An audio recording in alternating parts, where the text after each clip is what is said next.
सनबीबी या फेसबुक समूहातर्फे मी सर्वप्रथम आपल्या सर्वांचे मनपूर्वक स्वागत करते। आपल्याला सर्वांना माहीतच आहे की 2016 पासून सनबीबी हा ग्रुप फेसबुकवर कार्यरत आहे। या ग्रुपतर्फे आपण वेळोवेळी असंख्य ऑनलाईन उपक्रम घेत असतो। यामध्ये विचारांना चालना देणारे अनेक उपक्रम असतात। या निमित्ताने आपण नवीन सदस्य जोडत असतो। तसंच काही सदस्यांना यथाशक्ती यथामती मदत देखील करत असतो। गेली 4 वर्ष नवरात्रामध्ये आपण ऑनलाईन उपक्रम घेत आहोत आणि ह्या वर्षी देखील आपण ऑनलाईन उपक्रम घेणार आहोत। या वर्षी आपण विविध क्षेत्रात कार्यरत असणाऱ्या महिलांबद्दल बोलणार आहोत, त्यांची माहिती घेणार आहोत। आपल्या आयुष्यात येणाऱ्या मार्गदर्शक ठरलेल्या काही समाजसेविकांची माहिती आम्ही या व्हिडिओमध्ये देणार आहोत। तर आता समाजसेविकांबद्दल थोडं बोलायचं झालं तर संत ज्ञानेश्वरांनी त्यांच्या पसायदांमध्ये विश्वाच्या कल्याणाची मागणी केलेली आहे आणि हे वास्तवात आणण्यासाठी काही हात खूप झटत असतात आणि तेच समाजसेवक असतात। स्वतःच्या कुटुंबाच्या पलीकडे जाऊन असे मदत करणारे हात खरंच खूप सन्माननीय असतात आणि एका स्त्रीसाठी तर ते खूपच आव्हानात्मक असतं, कारण तिला एकाच वेळी अनेक आघाड्यांवर लढायचं असतं। पण तरीही स्त्री ही मूलतः सृजनशील असते आणि आपल्या अशा पद्धतीच्या कामाने ती गरजू घटकांच्या आयुष्यात आनंदाचे वृक्षारोपणच करत असते। जनसेवा हीच ईश्वर सेवा हाच जणू आयुष्याचा मूलमंत्र असतो। पण खरं तर अशी समाजसेविका म्हणजे खरं तर दुर्गेचंच एक रूप असतं। आणि अजून मला एक छोटंसं सांगायचं आहे, ते म्हणजे हे नमूद करू इच्छिते की हे जे व्हिडिओ बनवलेले आहेत ते आपल्यातलेच सदस्य आहेत, आपल्याच समूहातील सदस्य आहेत आणि यातलं कोणी प्रोफेशनल नाही आहे। त्यामुळे जर कुणाकडून काही चूक झाली तर मोठ्या मनाने कृपया समजून घ्या आणि आमचा हा प्रयत्न आपल्याला नक्की आवडेल याची मला खात्री आहे। उपक्रमाची तांत्रिक बाजू सांभाळली श्रद्धा सौदीकर आणि आरुषी दातील यांनी आणि यामध्ये सहभागी सदस्य आहेत अपर्णा देशपांडे, आदिती आगरकर, अंजली फाटक, सोनाली नाईक जोशी, वैशाली मराठे आणि वृषाली हडस। चला तर मग पाहूया दुर्गेची विविध रूपे।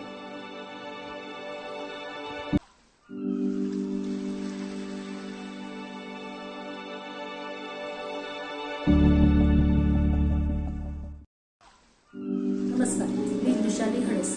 सनबीबी या फेसबुक समूहातर्फे नवरात्रा या उपक्रमाअंतर्गत मला उमगलेली ती या समाजसेविका या विभागात मी श्रीमती अनुताई वाघ यांच्याबद्दल बोलणार आहे। मी मूळची विदर्भातली असल्यामुळे आणि त्यावेळेस साहित्य सुविधा उपलब्ध नसल्यामुळे मला अनुताईंबद्दल काही जास्त माहिती नव्हती, परंतु 15 ते 20 वर्षापासून मी बोरिवली आणि पुण्यात वास्तव्यास असल्यामुळे मला त्यांची महती कळली। अनुताईंचा जन्म 10 मार्च 1910 रोजी पुण्यात झाला आणि वयाच्या 13व्या वर्षी त्यांचं लग्न शंकर जातेगावकर यांच्याशी झाले, परंतु दुर्दैवाने 6 महिन्यातच त्यांना वैधव्य प्राप्त झाले। त्यांचे वडील अतिशय पूर्वग्रही होते, सुधारित होते, त्याच्यामुळे त्यांनी त्यांना रात्रपाळीच्या शाळेत पाठवले आणि रात्रपाळीच्या शाळेतून 1937 साली त्या मॅट्रिक झाल्या आणि त्यानंतर त्याही काळात ज्यावेळेस महिला बाहेर पडत नसत त्यावेळी सुद्धा त्या शिक्षिका म्हणून कार्यरत होत्या, परंतु विधिलिखित असे व्हायचे नव्हते, विधिलिखित वेगळेच होते। त्या 1945 बोरिवली येथील एका शिबिरात समाजसेविका ताराबाई मुडक यांच्या संपर्कात आल्या आणि तेथूनच त्यांच्या जीवनाला कलाटणी मिळाली। त्यांच्याबरोबरच त्या बोर्डी येथे गेल्या आणि बाल विकास केंद्र आणि आदि विकास केंद्र यांच्यात त्या कार्यरत झाल्या। तिथूनच त्या बाल विकास केंद्र आदिवासी लोकांच्या कामामध्ये त्या रस घेऊन तेथे कार्यरत झाल्या।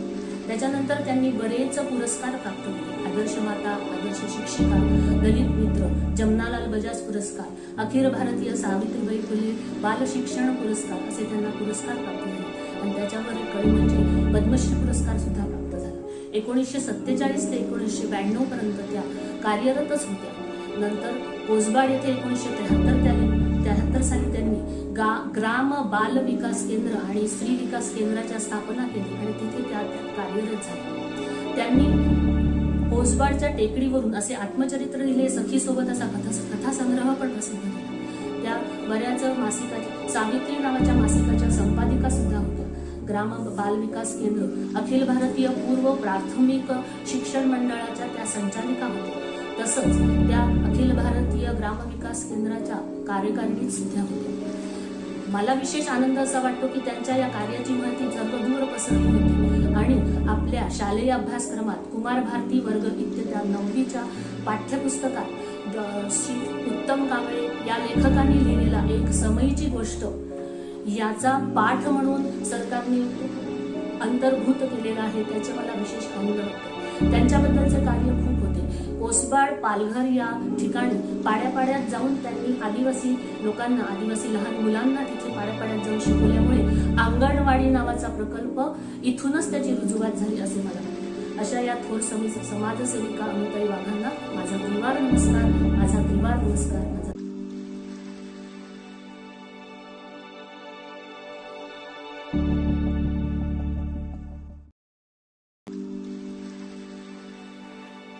नमस्कार, मी सोनाली जोशी. सणविवीच्या नवरात्र उत्सवामध्ये मी अजिबाई वनारसे या एका उद्योजिकेबद्दल बोलणार आहे. त्यांना आपण उद्योजिका म्हणू शकतो, समाजसेविकासुद्धा म्हणू शकतो. असं मोठं काम त्यांनी केलं आहे. पूर्णपणे निरक्षर असलेल्या, लिहिता वाचता न येणाऱ्या या आजीबाईंनी लंडनमध्ये आपलं साम्राज्य एकेकाळी निर्माण केलं होतं. लंडनच्या विमानतळावरील कर्मचाऱ्यांना सुद्धा यांचा 25 ओक लेन हा पत्ता आणि फोन नंबर पाठ झाला होता. इतकी या आजीबाईकडे येणाऱ्या लोकांची संख्या होती. दारिद्र्याचे चटके खात नाईलाजानं दुसरं लग्न करून लंडनमधल्या गेलेल्या आजीबाईंना सुरुवातीला खूप त्रास सहन करावा लागला. सावत्र मुलांकडून अपमान सहन करावे लागले. दुर्दैवानं या दुसऱ्या नवऱ्याचंही निधन झालं आणि मग खंबीरपणे आजींनी ठरवलं की आता लंडनमध्येच आपण काहीतरी केलं पाहिजे. आणि त्यासाठी त्यांनी एका जीव माणसाच्या मदतीने आपला लॉजिंग आणि बोर्डिंगचा व्यवसाय सुरू केला. आणि बघता बघता हा व्यवसाय इतका वाढला की ज्यांच्या डोक्यात छत एकेकाळी नव्हतं त्या आजीबाईंची लंडनमध्ये 4 घरं झाली, जमीन, कार सगळं काही आलं. लंडनमधल्या अतिश्रीमंत लोकांसाठी असलेला सुपर टॅक्स या आजींनी अनेक वर्ष भरला. एवढी श्रीमंती आली होती, पण तरी पाय मात्र जमिनीवर होते. आपण भारतीय आहोत आणि आपण ही संस्कृती आपली परदेशातही जपली पाहिजे असा सल्ला त्या कायम आपल्या मुलांना म्हणजेच त्यांच्या कस्टमर्सना देत असत आणि त्यांना त्याप्रमाणे वागायलाही लावत असत. त्याचबरोबर त्यांनी अनेक उपक्रम लंडनमध्ये सुरू केले. त्यातला महत्त्वाचा म्हणजे 10 दिवसांचा गणपती बसवायला सुरुवात केली. या गणपतीसाठीचं सगळं सामान अक्षरशः विमानानं रोज ताजं येत असे. त्याचबरोबर भारतातले अनेक कलाकार पुढे दरवर्षी तिथे येऊन या 10 दिवसात आपला कार्यक्रम सादर करायला लागले. पु ल देशपांडे, जयश्री गडकर, ज्योत्स्ना भोळे असे अनेक कलाकार या आजीबाईंच्या घरी राहिले. त्यांच्या हातचं जेवण जेवून समाधानी झाले होते. बरं, एवढं करूनही त्या थांबल्या नाहीत. त्यांनी आपल्या भारतातल्या ओळखीच्या किंवा भारतातल्या किंवा अशा अनेक मुलांना ज्यांना लंडनमध्ये शिकून काही करायचं आहे त्यांना भरघोस मदत केली. लंडनला येऊन त्यांची शिक्षणाची किंवा नोकरी व्यवसायाची सोय करून दिली. फक्त एकच सांगणं असायचं त्यांचं की कष्ट करा, जेवढं कष्ट कराल तेवढं तुम्हाला साहेबाच्या देशात फळ मिळेल. अनेक उपक्रम त्यांनी राबवले होते. गंमत म्हणजे या आजीबाईंना मराठी तर येतच नव्हतं, इंग्लिशचा तर प्रश्नच नाही, पण अनेक वर्ष ट्यूब रेलमधून त्यांनी एकट्याने प्रवास केला आणि कधीही चुकल्या नाहीत. आपल्याला लागणाऱ्या रोजचं ग्रोसरी किंवा भाज्या त्या स्वतः जाऊन आणत असत. लिहिता येत नाही म्हणून कधीच अडलं नाही. माझी हाताची बोटं आणि खाणाखुणा एवढ्यावर मी सगळं करू शकते असं या आजीबाई नेहमी म्हणत असत. त्यांचं डिसेंबर 83 मध्ये लंडनमध्येच निधन झालं. आता तोपर्यंत काळ बदलला होता. व्यवसायात अनेक स्पर्धक निर्माण झाले होते, पण तरी आजीबाईंचं स्थान कोणी घेऊ शकलं नाही. त्यांच्या निधनाच्या वेळी लंडनचा मेयर स्वतः आला होता त्यांना श्रद्धांजली अर्पण करायला. अशा या थोर आजींना आपल्या सगळ्यांकडून श्रद्धांजली, आदरांजली.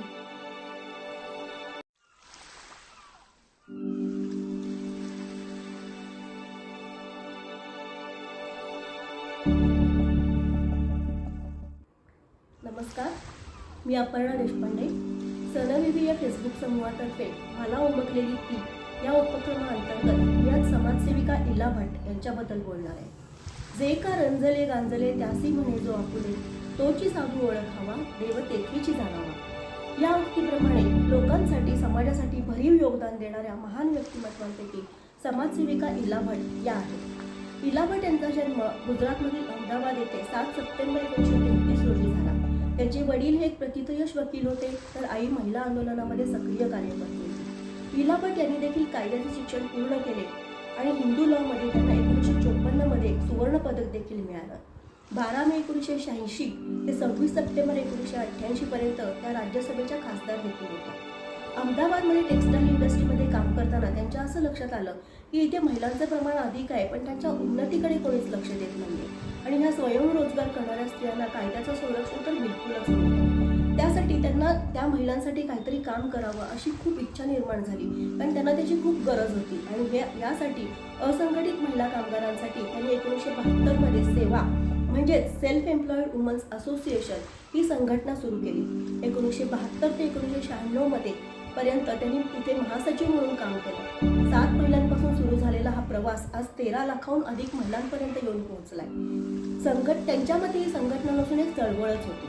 महिलांच्या प्रगतीसाठी नवीन कायदे तयार करणे आणि प्रगतीच्या आड येणारे प्रश्न कायदेशीर मार्गाने दूर करणे याबरोबरच महिलांना सक्षम करण्यावर त्यांनी खूप भर दिला. आज सेवा या संस्थेतर्फे महिलांसाठी काम करणारी प्रथम बँक त्यांनी सुरू केलेली आहे. त्याचप्रमाणे आरोग्य सेवा, लहान मुलांसाठी वसतिगृह, विमा, कायदेशीर मदत, गृहनिर्माण आदी गोष्टी उपलब्ध केल्या जातात. याच संस्थेअंतर्गत इको टुरिझम ही नवीन संकल्पना देखील 1986 साली सुरू करण्यात आली आणि अहमदाबादजवळ 10 एकर जागेत उत्तम प्रकारची सेवा अत्यंत माफक दरात पर्यटकांना उपलब्ध करून दिली गेलेली आहे. अशा प्रकारे दुर्बल घटकांसाठी काम करणाऱ्या इला भट यांना रॅमन मॅग्सेसे पुरस्कार, राईट लाईव्हलीहूड पुरस्कार, पद्मश्री, पद्मभूषण असे अनेक सन्मान देखील मिळाले आहेत. त्यावेळेच्या अमेरिकेचे परराष्ट्र मंत्री हिलरी क्लिंटन यांनी देखील त्यांना ग्लोबल फेअरनेस इनिशिएटिव्ह अवॉर्ड दिलेला आहे. 10 लाखाहून अधिक महिलांना सन्मानयुक्त जीवन जगायला त्यांनी प्रेरणा दिली, त्याबद्दल त्यांना हा पुरस्कार देण्यात आला. सामाजिक कार्यावर आधारित त्यांची अनेक पुस्तके देखील प्रसिद्ध आहेत आणि त्यांचा अनुवाद देखील केला गेला आहे. असंघटित महिला कामगारांना सन्मान व न्याय मिळवण्यासाठी त्यांनी अनेक संघर्ष केले, पण व्यक्तिगत व्यवहारात त्या अतिशय सौम्य आणि शांत दीपज्योतीसारख्या होत्या. 2022 मध्ये वयाच्या 89व्या वर्षी त्यांनी अहमदाबादमध्ये अखेरचा श्वास घेतला. अशा उत्तुंग व्यक्तिमत्वापुढे नतमस्तक होऊन समाजातील गरजू घटकांसाठी आपणही काहीतरी खारीचा वाटा उचलला पाहिजे. आपल्यामुळे एखाद्याच्या चेहऱ्यावर आलेले हसू आणि समाधान हे अतिशय लाख मोलाचं असतं, यात काही शंकाच नाही. असंच या निमित्ताने मला म्हणावंसं वाटतं. धन्यवाद. जय हिंद.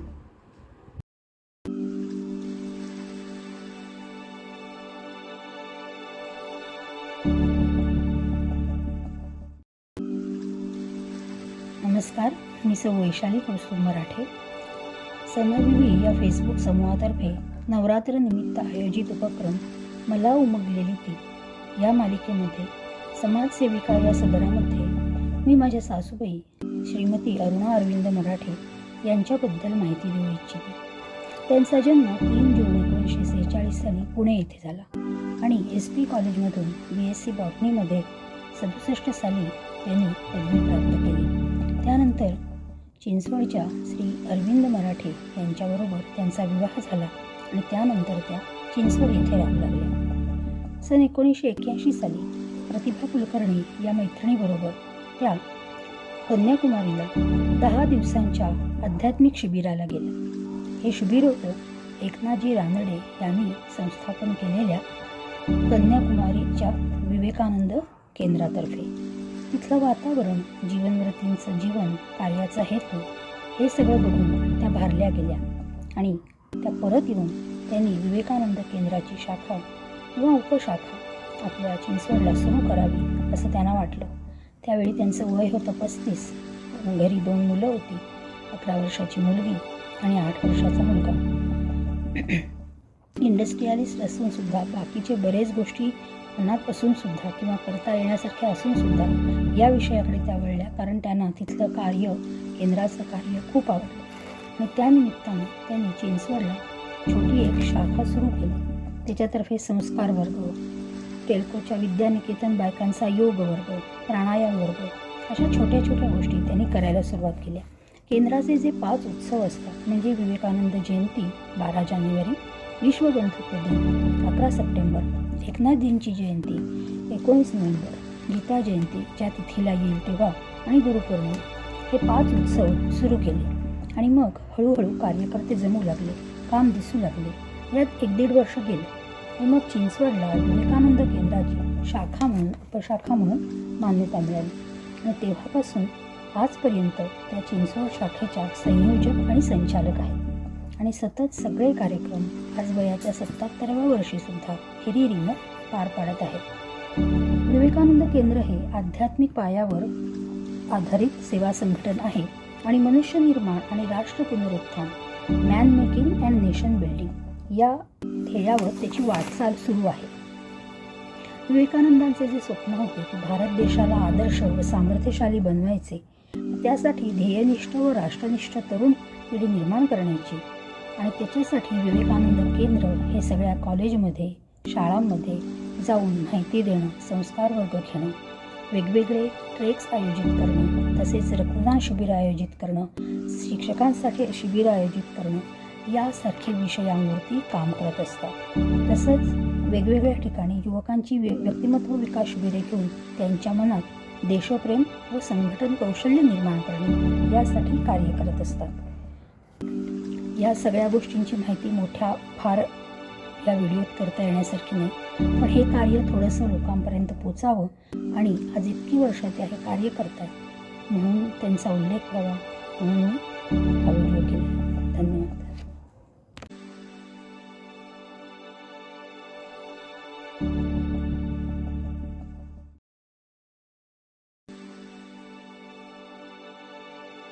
नमस्कार, मी आदिती अगरकर.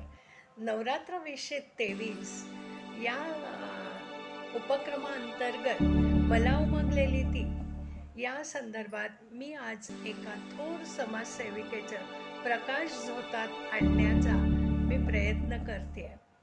अशीच आमच्या नाशिकमधील एक थोर समाजसेविका, स्त्री जन्म ही तुझी कहाणी, नयनी हृदय अमृत नयनी पाणी. स्त्रीचे रूप तरी किती, ती सत्वशील आहे, मांगल्य रूपी आहे, ती दुर्गा आहे, ती चंडिका आहे, ती भगिनी आहे, ती पुत्री आहे, ती नारायणी आहे.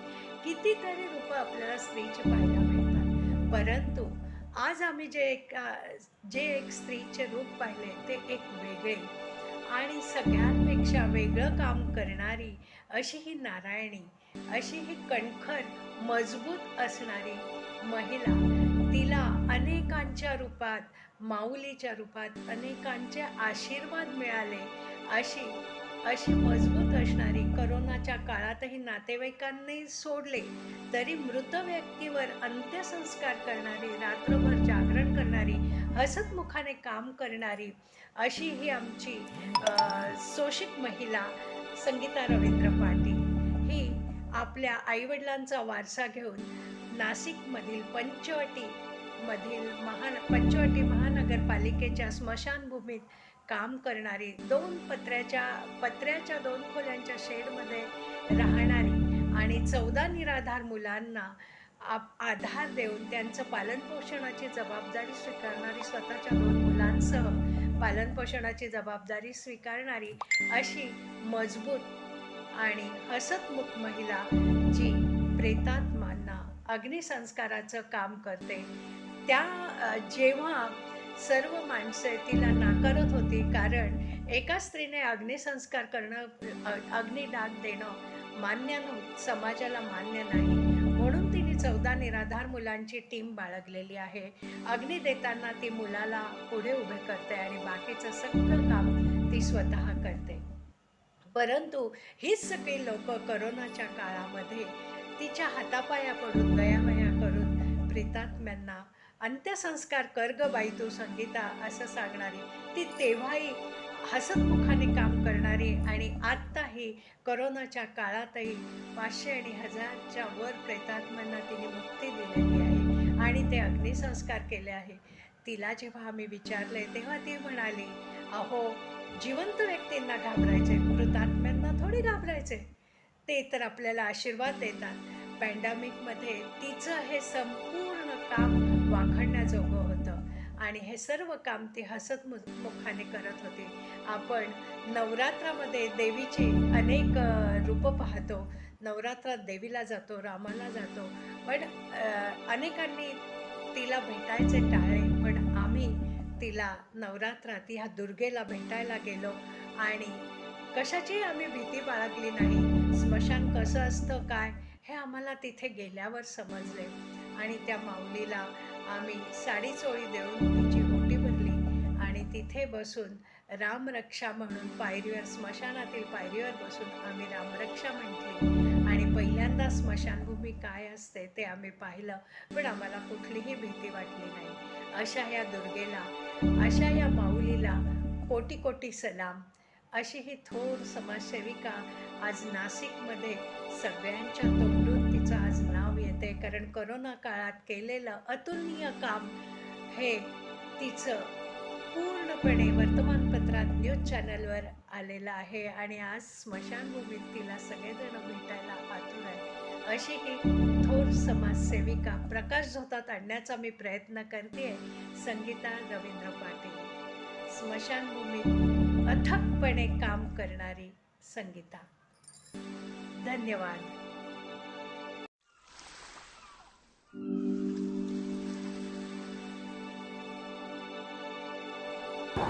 नमस्कार, मी अंजली फाटक.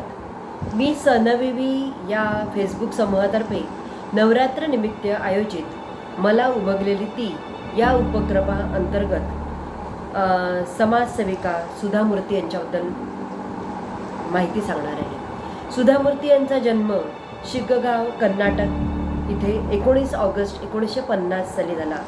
या एक भारतीय सामाजिक कार्यकर्त्या व लेखिका आहेत. विमल कुलकर्णी आणि डॉक्टर RH कुलकर्णी हे त्यांचे आईवडील होते. ग्रामीण भागातील विकासासाठी त्या काम करत असतात. संगणक क्षेत्रातील व्यावसायिक आणि इन्फोसिस या प्रसिद्ध संस्थेचे सहसंस्थापक NR नारायण मूर्ती यांच्या त्या पत्नी आहेत. सुधा मूर्ती यांनी 9हून अधिक कादंबऱ्या लिहिल्या आहेत. त्यांच्या नावावरती अनेक कथासंग्रह प्रसिद्ध आहेत. सुधा मूर्ती यांनी भारतीय विद्यापीठाच्या इंजिनिअरिंग कॉलेजमधून BE इलेक्ट्रिकलची पदवी सुवर्णपदकासह मिळवलेली आहे. इंडियन इन्स्टिट्यूट ऑफ सायन्स इथून त्या संगणकशास्त्रात ME झाल्या आहेत. त्यांच्याकडे कम्प्युटर सायन्स या विषयातील MTech ही पदवी पण आहे. सुधा मूर्ती यांचे साहित्य पण भरपूर प्रसिद्ध आहेत, जसे की अस्तित्व, आजीच्या पोतडीतील गोष्टी, आयुष्याचे धडे गिरवताना, नंतर त्यांची daughters from a wishing tree असं मराठी अनुवाद लीना सोनी यांनी केलेला तो पण आहे. नंतर डॉलर बहू, नंतर वाईज अँड अदरवाईज अशी खूप प्रसिद्ध पुस्तकं त्यांची झालेली आहेत. त्या विख्यात सामाजिक कार्यकर्त्या आणि कुशल लेखिका आहेत. सुधा मूर्ती या मराठी, कन्नड आणि इंग्रजी भाषेमधून लिखाण करतात. इन्फोसिस फाउंडेशन या एक सामाजिक कार्य करणाऱ्या संस्थेच्या निर्मितीमध्ये त्यांचा सक्रिय सहभाग होता. या संस्थेच्या त्या सहसंस्थापिका आहेत. इन्फोसिस फाउंडेशनच्या माध्यमातून मूर्ती यांनी समाजाच्या विविध क्षेत्रात विकास कामांना प्रोत्साहन दिलेलं आहे. कर्नाटकच्या सर्व शाळांत त्यांनी संगणक आणि ग्रंथालय उपलब्ध करून दिली आहेत आणि त्यांनी हार्वर्ड विद्यापीठात मूर्ती क्लासिकल लायब्ररी ऑफ इंडिया नावाने ग्रंथालय सुरू केलं. नंतर कर्नाटकातील ग्रामीण भागात आणि बंगलोर शहर परिसरात त्यांनी सुमारे 10,000 शौचालय संस्थेच्या माध्यमातून बांधून दिले. नंतर तामिळनाडू आणि अंदमान येथे सुनामीच्या काळात त्यांनी पण विशेष सेवा कार्य केले आहेत. महाराष्ट्रातील दुष्काळ भागातील लोकांनी संस्थेने त्यांच्या मदत केलेली आहे. त्यांना भरपूर पुरस्कार आणि सन्मान प्राप्त झाले. 1995 साली त्यांना उत्तम शिक्षक पुरस्कार मिळाला. 2001 साली ओजस्विनी पुरस्कार मिळाला. 2006 साली भारत सरकारने पद्मश्री पुरस्कार देऊन गौरवलं. 2006 साली पण मिळाला. असे भरपूर त्यांना पारितोषिक मिळाले आहे. धन्यवाद.